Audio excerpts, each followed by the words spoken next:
En el nombre del Padre, y del Hijo, y del Espíritu Santo. Amén. Queridísimos oyentes, a continuación escucharán una meditación de un texto de uno de los padres de la Iglesia. Pero antes de comenzar, quiero recordarles qué es meditar y quiénes fueron los padres de la Iglesia.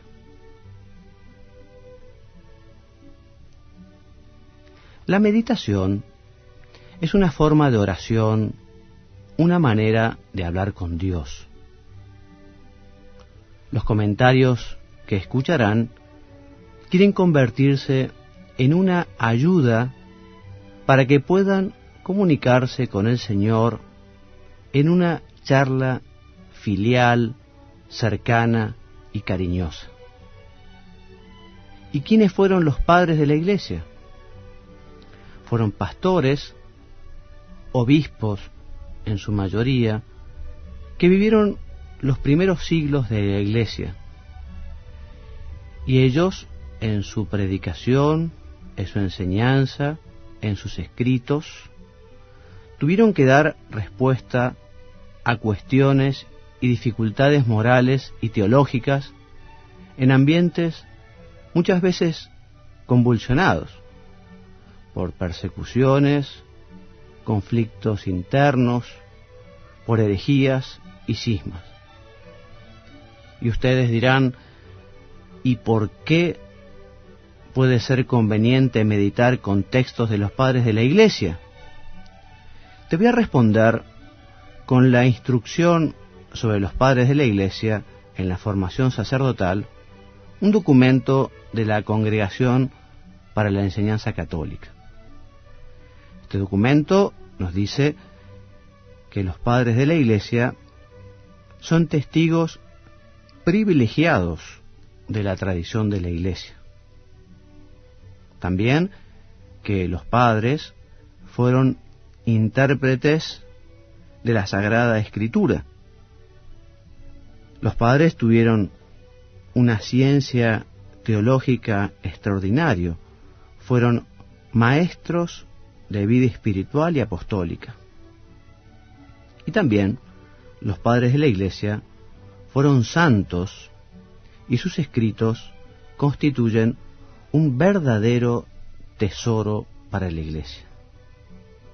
Por estos motivos, comencemos nuestra meditación hoy con una oración introductoria que dice así: por la señal de la Santa Cruz de nuestros enemigos, líbranos, Señor Dios nuestro, en el nombre del Padre, y del Hijo, y del Espíritu Santo. Amén. Señor mío y Dios mío, creo firmemente que estás aquí, que me ves, que me oyes. Te adoro con profunda reverencia.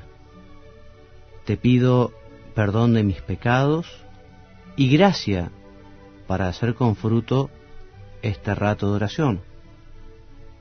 Madre mía Inmaculada, San José, mi Padre y Señor, Ángel de mi guarda, interceded por mí.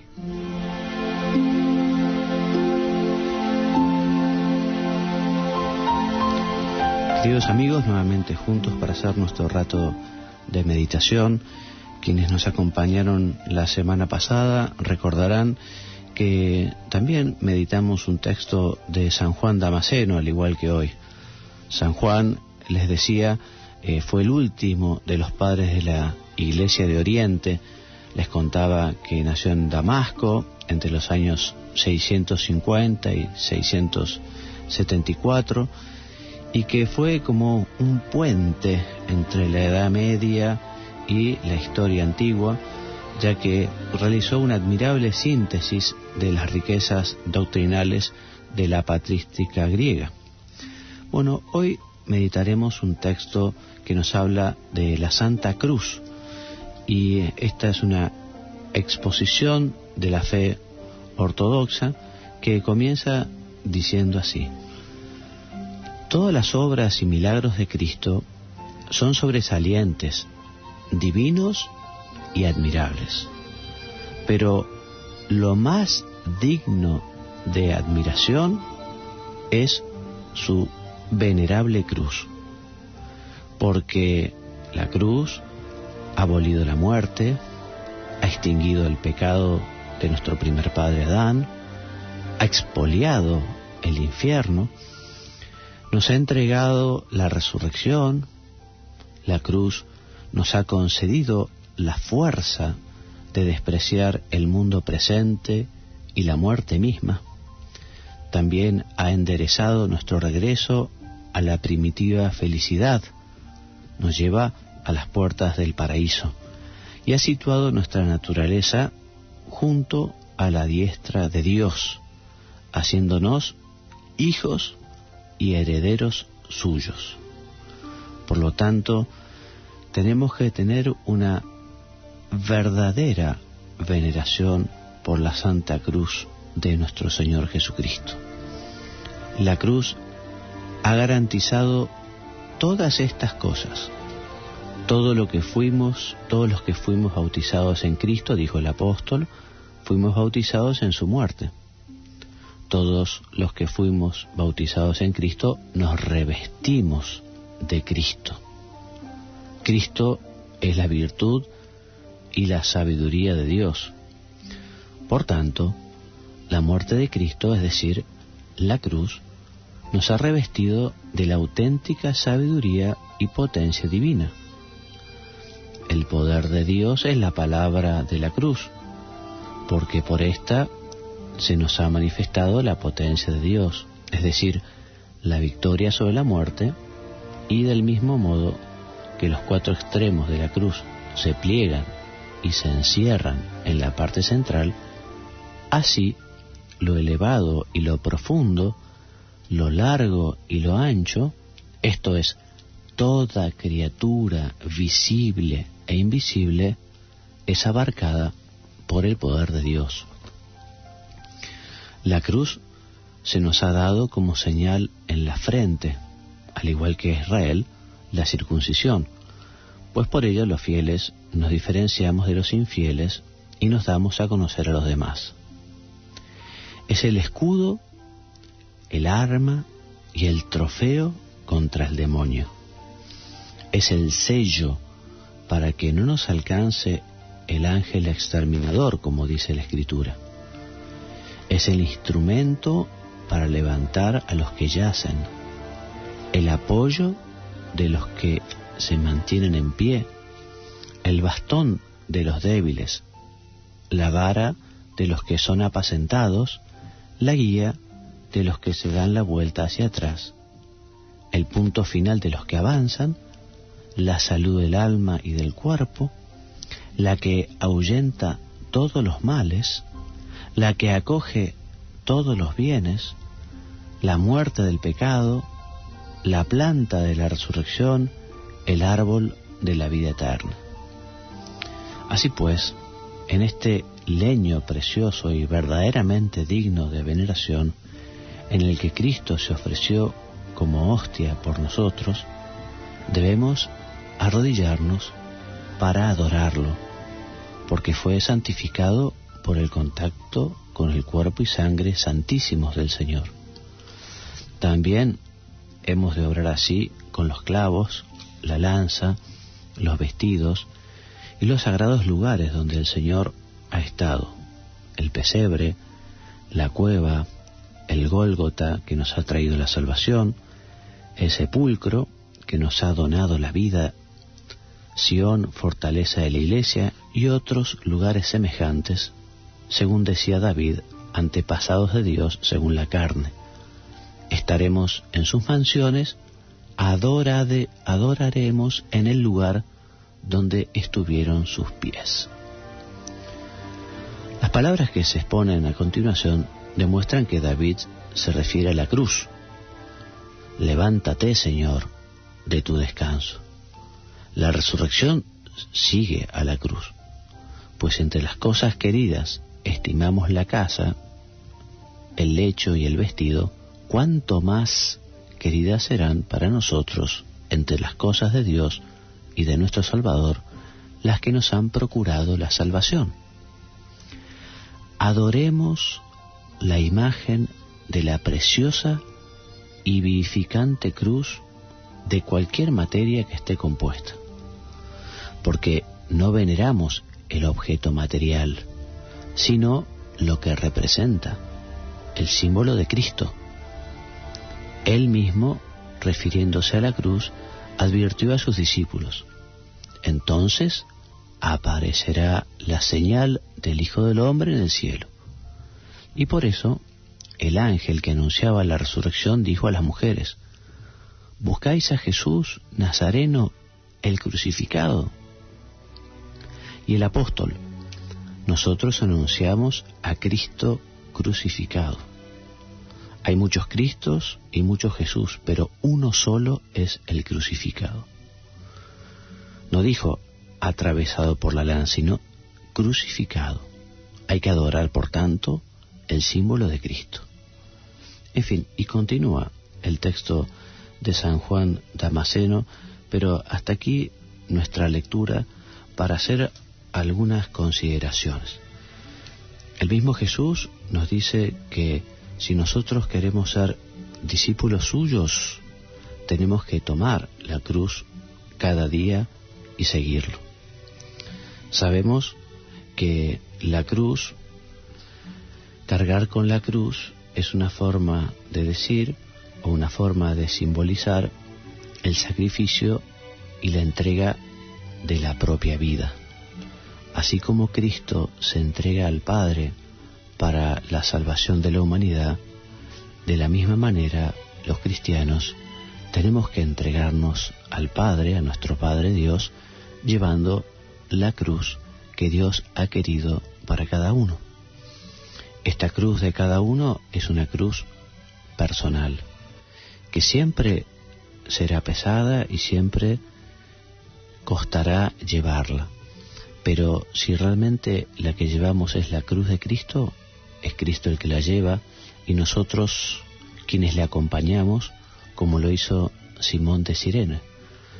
Por eso no tengamos miedo a la cruz, no tengamos miedo a lo que Dios quiere de cada uno de nosotros, no tengamos miedo a entregarnos cumpliendo la voluntad de Dios, haciendo el plan que Dios quiere para cada uno de nosotros. Es verdad que a veces en la vida la cruz puede ser un poco más pesada, porque se presenta una enfermedad grave y dolorosa, o puede ser que la familia padezca un desastre económico o la muerte de un ser querido. Pero habitualmente la cruz serán contrariedades pequeñas, contrariedades chicas que efectivamente uno lleva en el trabajo o en la familia, en la convivencia. A veces la cruz se presenta con imprevistos que uno no contaba, o problemas de carácter de las personas o los nuestros propios, en fin, o que hace frío o que hace calor, o que uno sufre cierta incomprensión o alguna enfermedad pequeña. En fin, todo esto puede ser presentado al Padre como una verdadera ofrenda, como un verdadero regalo. Y nosotros, si sabemos llevar esas cruces como Dios quiere, estamos convirtiéndonos también en colaboradores de la obra de la redención. Porque Cristo nos salvó a todos en la cruz, pero también Cristo, Señor nuestro, quiere hacernos partícipes de esta redención que nosotros podemos realizar cuando aceptamos con amor esas dificultades, esas preocupaciones, esas contrariedades que nos depara la vida. Es bueno también distinguir lo que es la cruz del Señor cuando viene dada de las cruces que nos fabricamos nosotros, porque a veces justamente fruto de nuestros errores o de nuestros pecados también surgen dificultades, ¿no? a veces nos las inventamos nosotros, decía. Bueno, de todas maneras es bueno que todas esas dificultades, aunque sean justamente fruto del pecado o del error, también el tratar de resolverlas cristianamente. Es notable cómo Dios escribe derecho con renglones torcidos.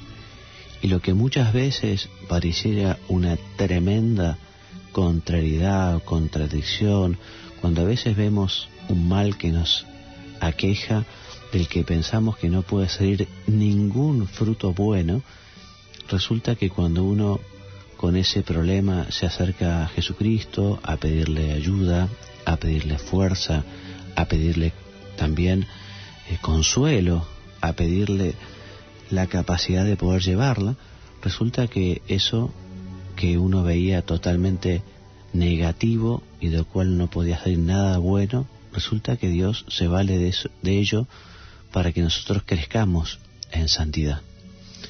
Y es notable también, y es una verdadera paradoja que surge en la vida de los cristianos, que es que cuando uno está dispuesto a llevar la cruz de cada día, cuando uno está dispuesto a vivir cristianamente en estos momentos de mayor dificultad, por la enfermedad o por la pobreza o por el rechazo que uno puede tener de los demás o la indiferencia, bueno, resulta que cuando uno lo lleva con resignación cristiana, resignación en el sentido también de llevarlo como Dios quiere, como Dios manda, eso se convierte en un medio de paz, de felicidad y de alegría.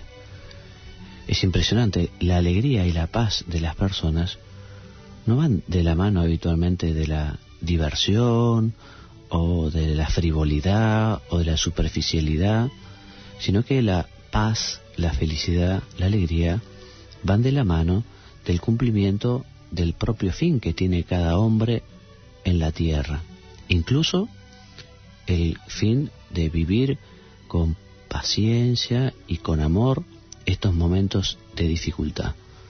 Es notable cómo también cuando ese dolor se lleva con las personas que están alrededor de uno, cuando por ejemplo un cónyuge lo lleva con su marido, con su mujer, ese dolor hace que crezca el amor entre ellos. O cuando efectivamente se padece aquello entre padre e hijo, el amor que surge es enorme, o entre diversas personas hace que efectivamente esa amistad sea creciente. Es notable que la cruz y el dolor tenga estos frutos tan buenos y tan convenientes. A veces uno se puede rebelar ante la cruz. De hecho, el dolor y la cruz es como una espada de doble filo. Hay personas que les ayuda y les sirve para acercarse a Dios, y otras en cambio que se rebelan. Dicen, ¿cómo puede ser? Si Dios existe, no puede ser que me mande este problema, esta dificultad, este desastre. ¿Cómo puede ser? Si Dios dicen que es tan bueno, ¿cómo puede permitir? Bueno, evidentemente allí la fe se está probando. Se prueba la fe en la cruz, se prueba la fe en el dolor, se prueba la fe en la dificultad, en la enfermedad, en la pobreza, en la miseria, se prueba la fe. Pero aquel que justamente no se rebela ante la cruz, ante el dolor, aquel que justamente busca a Dios y tiene la capacidad de decir, hágase tu voluntad, Señor, si tú lo quieres, yo también lo quiero, resulta que esa persona con esa dificultad crece, con esa dificultad se engrandece, con esa dificultad encuentra, reitero, la paz, la alegría, porque como dicen los santos, hemos escuchado, muchas veces la alegría tiene esta forma de cruz, y en la cruz se encuentra la felicidad. Quien no lo ha experimentado en su propia vida difícilmente lo pueda entender, pero quien ha sabido justamente tomar la cruz, o sea, esas dificultades, esos problemas como la cruz de Cristo, quien ha sabido tomar esos problemas y los ha hecho de la mano del Señor, buscando su auxilio, su protección, su cuidado, su apoyo, su fortaleza, bueno, eso sí que lo pueden contar, y lo pueden decir, y lo pueden manifestar. Quien en cambio ha rechazado la cruz, quien en cambio ha rechazado a Dios, quien en cambio se ha rebelado, se ha enojado, difícilmente pueda encontrar una explicación a todo esto. Vamos a pedirle a la Santísima Virgen entonces que nos ayude en este sentido, porque quien se encuentra con la cruz se encuentra con Cristo, y quien se encuentra con la cruz se encuentra también con la Virgen María. La Virgen María es la reina de los mártires. Nadie en la tierra, salvo Jesús, sufrió tanto como la Virgen, pero nadie en la tierra fue tan feliz como ella. Por eso a ella le podemos pedir que nos ayude justamente a llevar la cruz de cada día, que cada día llevemos nuestra cruz para así ser verdadero discípulo del Señor, para así realmente poder cumplir nuestra misión, nuestra vocación, el sentido que tiene nuestra vida en la tierra. Y la Virgen no nos va a abandonar, ¿eh? Diariamente rezamos y decimos: ruega por nosotros pecadores ahora. Bueno, ahora en el momento de la cruz, ahora en el momento de la dificultad, ahora en el momento del dolor, de la incomprensión. Ruega por nosotros pecadores ahora, ahora que nos cuesta tanto.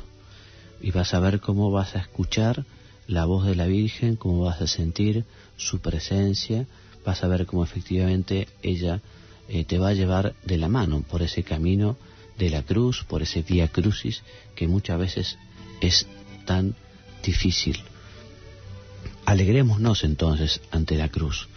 Hagamos con frecuencia la señal de la cruz, que es la señal del cristiano. Muchas veces decimos, en el nombre del Padre y del Hijo y del Espíritu Santo, hagamos esa señal, porque en la medida en que nosotros hagamos la señal de la cruz, también Dios nos va a bendecir con esa cruz.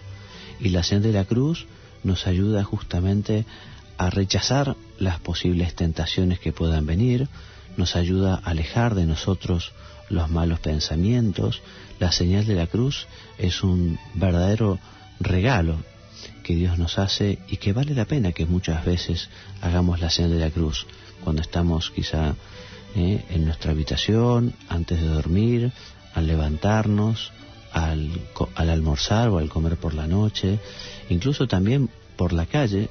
Eso depende de la sensibilidad de cada uno, pero da mucho gusto ver cómo efectivamente las personas al pasar por frente de una iglesia, o a veces, en fin, yo que voy vestido de sacerdote porque soy sacerdote y voy de clergyman, habitualmente a veces las personas viendo un sacerdote se hacen la señal de la cruz como para pedir protección, porque nosotros los sacerdotes bendecimos con la cruz y Cristo bendice con la cruz, porque efectivamente a quien le toca la cruz y la sabe llevar va a tener el privilegio de estar junto con Jesús, junto con la Virgen. Terminamos entonces nuestra meditación del día de hoy dando gracias a Jesús por haber querido redimirnos en la cruz. Gracias, Señor, por haber querido derramar hasta tu última gota de sangre allí en el madero de la cruz. Y así como por un leño, por un árbol entró el pecado del mundo, el pecado de Adán, también por un árbol, por el árbol de la cruz, entró la salvación al mundo. Gracias, Jesús, por haberte entregado al Padre en reparación por nuestros pecados. Gracias por tu muerte en la cruz, gracias por tu amor tan grande. Gracias, Madre nuestra, Virgen María, también por esa compañía que le dispensaste al Señor al pie de la cruz. Ayúdanos también en nosotros a estar allí al pie de la cruz. Ayúdanos también en nosotros a convertirnos en verdaderos sireneos, como el hombre de Cirene, como aquel buen Simón que lo ayudó a Jesús a llevar la cruz. Ayúdanos, Madre nuestra, a llevar la cruz de Jesús para también convertirnos en corredentores, para también poder apoyar esta labor redentora de Jesús. Que así sea. Te doy gracias, Dios mío, por los buenos propósitos, afectos e inspiraciones que me has comunicado en esta meditación. Te pido ayuda para ponerlos por obra. Madre mía Inmaculada, San José, mi Padre y Señor, Ángel de mi guarda, interceded por mí. En el nombre del Padre, del Hijo y del Espíritu Santo. Amén.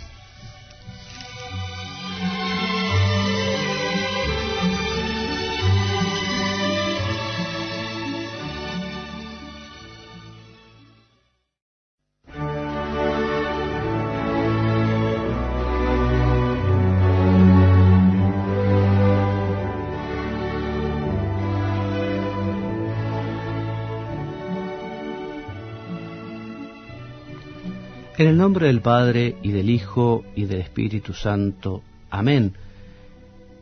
Queridísimos oyentes, a continuación escucharán una meditación de un texto de uno de los padres de la Iglesia.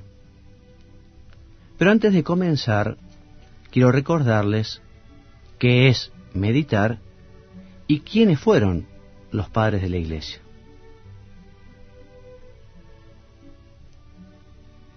Que los padres de la Iglesia son testigos privilegiados de la tradición de la Iglesia. También que los padres fueron intérpretes de la Sagrada Escritura. Los padres tuvieron una ciencia teológica extraordinaria, fueron maestros de vida espiritual y apostólica. Y también los padres de la Iglesia fueron santos y sus escritos constituyen un verdadero tesoro para la Iglesia. Por estos motivos, comencemos nuestra meditación hoy con una oración introductoria que dice así: por la señal de la Santa Cruz de nuestros enemigos, líbranos, Señor Dios nuestro, en el nombre del Padre, y del Hijo, y del Espíritu Santo. Amén. Señor mío y Dios mío, creo firmemente que estás aquí, que me ves, que me oyes. Te adoro con profunda reverencia. Te pido perdón de mis pecados y gracia para hacer con fruto este rato de oración. Tuvieron que dar respuesta a cuestiones y dificultades morales y teológicas en ambientes muchas veces convulsionados por persecuciones, conflictos internos, por herejías y cismas. Y ustedes dirán, ¿y por qué puede ser conveniente meditar con textos de los padres de la Iglesia? Te voy a responder con la instrucción sobre los padres de la Iglesia en la formación sacerdotal, un documento de la Congregación para la Enseñanza Católica. Este documento nos dice: la meditación es una forma de oración, una manera de hablar con Dios.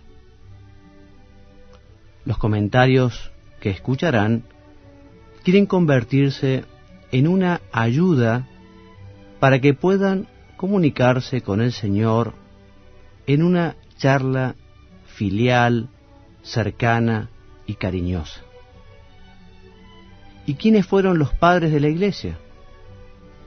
Fueron pastores, obispos en su mayoría, que vivieron los primeros siglos de la Iglesia. Y ellos, en su predicación, en su enseñanza, en sus escritos,